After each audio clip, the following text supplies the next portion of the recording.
Ainsley, Erichard, Steve Ducey, Rachel Campos Duffy are talking about the supposed mass exodus from public schools because, of course, people are trying to mask kids. There's plenty of, it's the weekend crew.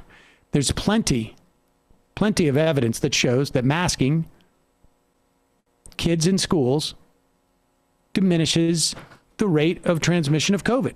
Is it massive? No, maybe 10, 15, 20% difference. But multiply that times a bunch of schools, it makes a big difference. But play this.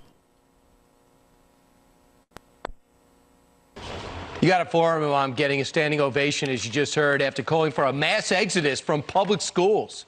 This as Republican senators push back on the DOJ for looking into threats against school officials, warning it appears to police the speech of parents who have a First Amendment right. And here to react is the Fox and Friends Week. I just want to pause it for a second.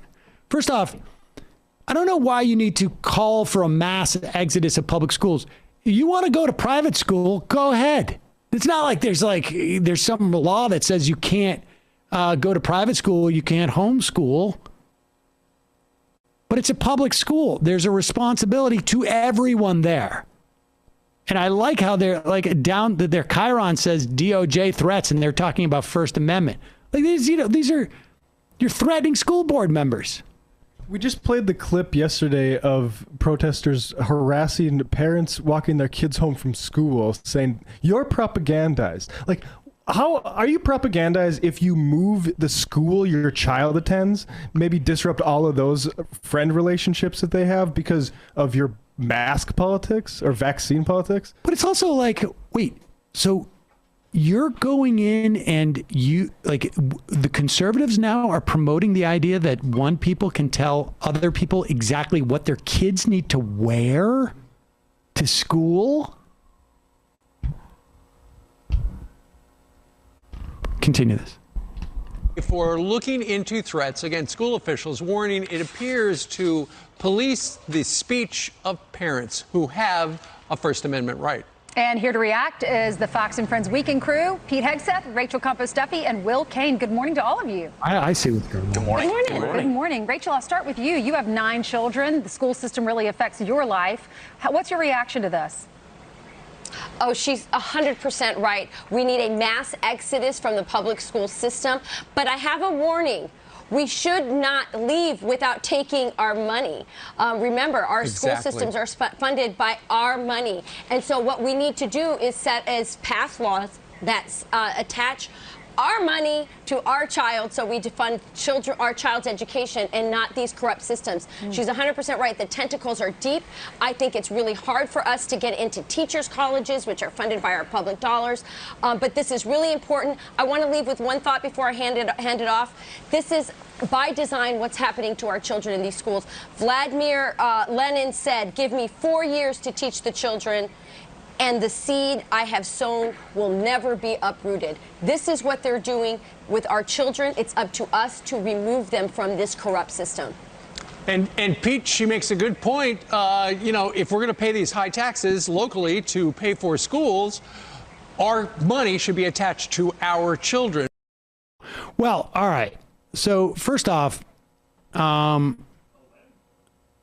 mean, if we could get Lenin to teach in all the elementary schools in the country, yeah, that would be pretty sweet. I don't know about other schools, but North Dakota, we didn't have a lot of Leninists in either my elementary, my middle school, or my high school. Yeah, that's exactly what you would expect a Leninist to say about that too, wouldn't you, though, right? You would hide that fact so that it could spread like a demon seed. Maybe Mr. Pins was a Leninist. I don't know. The other part is, I think they have a good point here.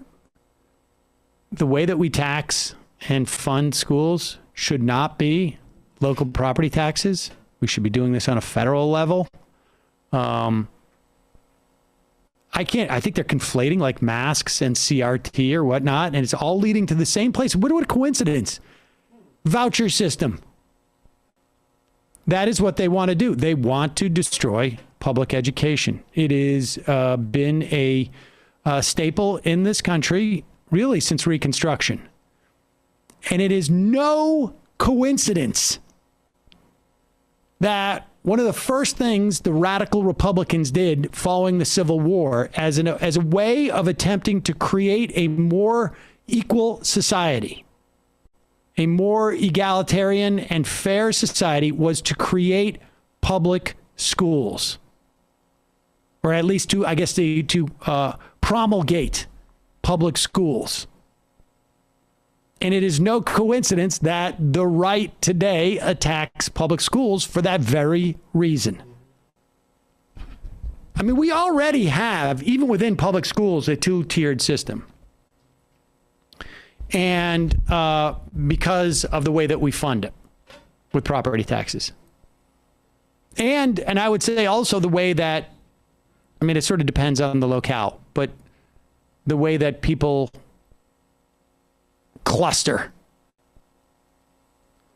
There is an attempt in New York City, and de Blasio, it's a little late in the game, but de Blasio is attempting to sort of like try and desegregate the schools. I think it says a lot that this sort of the COVID anti-school board stuff has a lot the same vehemence as the CRT school board stuff. It's almost like they're just looking for a reason to attack these things. Of course. Of course. I mean, there was a time where it was like the school board was sacrosanct.